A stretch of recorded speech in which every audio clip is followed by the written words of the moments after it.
मुस्लिमों को पूरा एक भीड़ नारे की तरह गाली दे रहा है। बीजेपी आरएसएस की सरकार स्पॉन्सर्ड कर रही है इस तरह के दंगों को। दरअसल वो बुलडोजर नागपुरिया बुलडोजर है। उस रोजगार के आक्रोश को भटकाने के लिए सरकार इस तरह के एजेंडे ला रही है। मुस्लिमों को दोयम दर्जे की नागरिक साबित करने की कोशिश की जा रही है। सुप्रीम कोर्ट पे ही बुलडोजर चला है। नागपुरिया बुलडोजर जो है वो सुप्रीम कोर्ट पे चला है।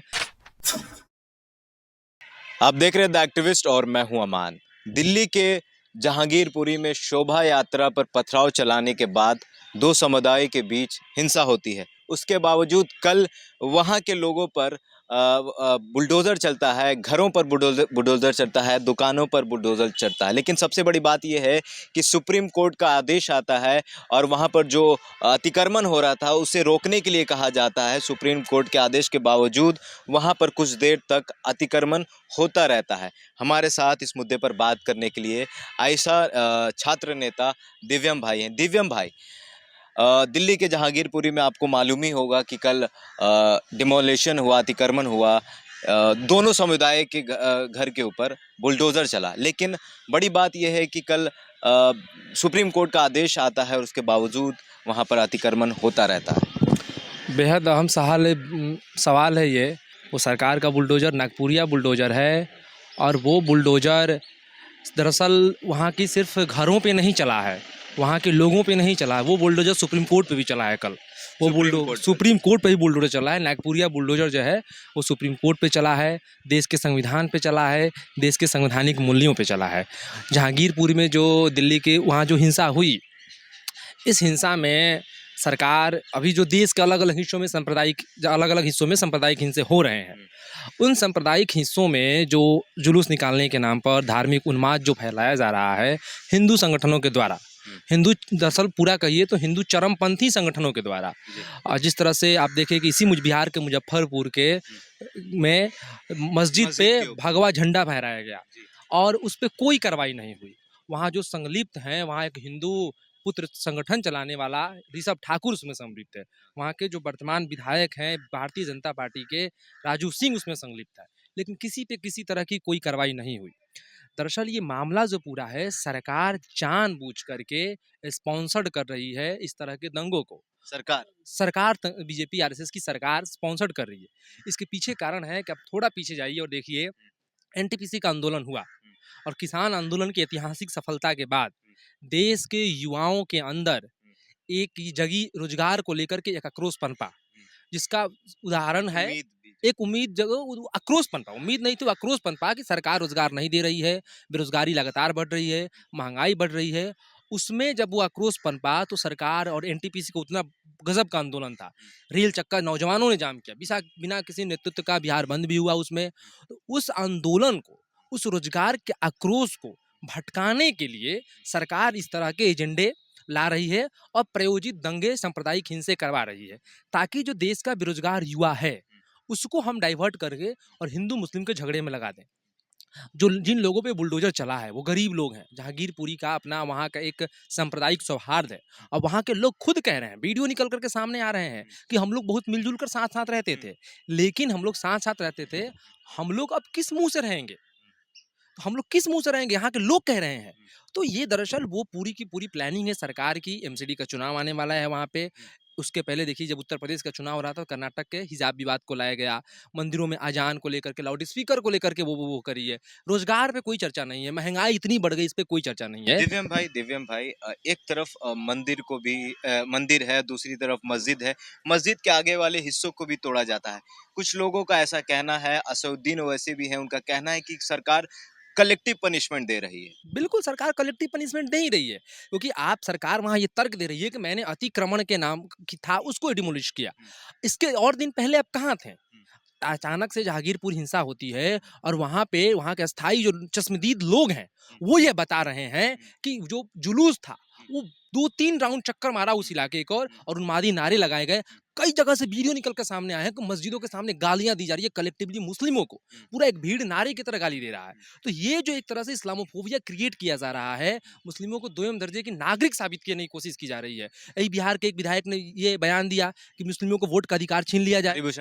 हरिभूषण ठाकुर भारतीय जनता पार्टी के हैं। भारतीय जनता पार्टी ने उन पर क्या कार्रवाई किया? कोई कार्रवाई नहीं किया। इस तरह के दुस्साहस अब लोग करने लगे हैं। इस संविधान के मूल्यों के सीधे-सीधे धराशायी करने की कोशिश है कि लोग वोट का अधिकार छीन लिया जाए। उत्तर प्रदेश में अपने आप को एक संत कहने वाला व्यक्ति क्या कहता है कि मुस्लिम महिलाओं का रेप किया जाएगा और उस पर कोई कार्रवाई नहीं होती है। अलग अलग जगहों पे बाकायदा ऐसे लोगों को बीजेपी आरएसएस और उनके जो जन संगठन हैं, हिंदू पुत्र वाहिनी तो क्या हिंदूवादी जो चरमपंथी संगठन है, उनके द्वारा उन्हें सम्मानित किया जाता है। तो ये देश मध्य प्रदेश का भी एक मामला ऐसा है कि एक वसीम अहमद नाम का शख्स है जिसके पास दो हाथ नहीं है, लेकिन उसके बावजूद उसके ऊपर ये आरोप लगा है कि उसने पत्थर चलाया और इस इल्जाम मतलब बिना पर उसके घर पर बुलडोजर चला, उसके दुकानों को तोड़ा डेमोलिश किया गया। ये देखिए कितना हास्यास्पद है कि ऐसे व्यक्ति पर आरोप लगाया जा रहा है जिसके दोनों हाथ ही नहीं है, और फिर वो ये भी तर्क दिया रहा है कि वो कंस्पिरेसी में शामिल हो सकता है। वो मध्य प्रदेश में एक ऐसी जगह बुलडोजर चलाया गया जो घर प्रधानमंत्री आवास योजना के तहत ही बना था, और ये कह के उसको डिमोलिश कर दिया गया कि अतिक्रमण था। तो खुद अपने आप ये सवाल करे। दरअसल ये पूरी तरह से एजेंडे के साथ और ऐसे कलेक्टिवली मुसलमानों को टारगेट कर कर उनसे पनिश किया जा रहा है। उनके अंदर ये दहशत फैलाया जा रहा है कि अब यह देश हिंदुओं का है, यह देश धर्मनिरपेक्ष नहीं रहा है। यहाँ पे सांप्रदायिक लोग रहेंगे। जिस तरह से हिटलर ने यहूदियों के साथ किया था, वो हिंदुस्तान में मुस्लिमों के साथ हो रहा है। और अब देश के नौजवानों को, देश के जो सेकुलर लोग हैं, उनको खड़ा होना चाहिए, क्योंकि ये दरअसल मुट्ठी भर लोग हैं। ये जो सांप्रदायिक लोग हैं, ये दरअसल बीजेपी आरएसएस द्वारा स्पॉन्सर मुट्ठी भर लोग हैं। इन लोगों ने समाज के एक बड़े तबके को अपनी ओर अलग अलग धार्मिक बहसें में फंसा करके बेरोजगार युवाओं को अपनी तरफ इन लोगों ने किया है। इसके खिलाफ देश के अब नौजवानों को खड़ा होना है और इसके खिलाफ लड़ाई लड़नी है, मुखरता से लड़नी है बिल्कुल। और अभी देखिए अलग अलग पार्टियां जो हैं, जो सिर्फ इलेक्शंस तक सीमित है, वो चुप हैं, खामोश हैं। और जो अपनी आप को मुसलमानों की रहनुमाई बताती है, वो लोग चुप हैं। क्यों चुप हैं? उनको तो आकर के खड़ा होना चाहिए। ये फासिज्म जो लाया जा रहा है, एक तरह का दरअसल हिंदुस्तान फासिस्ट स्टेट हो चुका है, इसमें कोई दो राय नहीं है। इस तरह की कार्रवाइयाँ जब होने लगी है, सुप्रीम कोर्ट का ऑर्डर आने के बावजूद बुलडोजर चलते रहता है, वहाँ पे घरों को बुलडोज किया जा रहा है। वहाँ पे हमारे माले के नेता अन्य वामपंथी लोगों जाकर खड़े होते हैं। उस दौर में मेरा यह भी सवाल है कि अपने आप को धर्मनिरपेक्ष पार्टियां कहने वाले लोग कहाँ हैं? क्यों नहीं खड़ा हुआ? दिल्ली की आम आदमी पार्टी क्या कर रही है? अपने आप को भगत सिंह अम्बेडकर ये वो कहती है कि हम इसके अभी राह पे चलेंगे। क्या भगत सिंह इसी देश का सपना देखे थे? क्या भगत सिंह ऐसे हिंदुस्तान की कल्पना करते थे कि जहाँ मुसलमानों को 2 दर्जे के नागरिक साबित किया जाएगा, जहाँ पे उनके घरों पे बुलडोज किया जाएगा, जो झुग्गी झोपड़ियों में रहने वाले लोग हैं?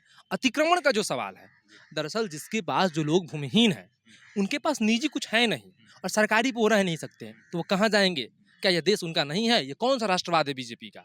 तो बिहार में देखिए अलग अलग हिस्सों में लगातार झुग्गी झोपड़ियों को बुलडोज किया गया। बिहार में नीतीश कुमार सत्ता पर बैठे हुए हैं, लेकिन वो बीजेपी को लगातार साथ दे रहे हैं। ऐसा लग रहा है कि वो बीजेपी के गेम प्लान को एग्जीक्यूट करने में लगे हुए हैं, उसकी सांप्रदायिकता की जो एजेंडे है उसको एग्जीक्यूट करने में लगे हुए हैं, बिल्कुल चुप्पी साधे हुए हैं।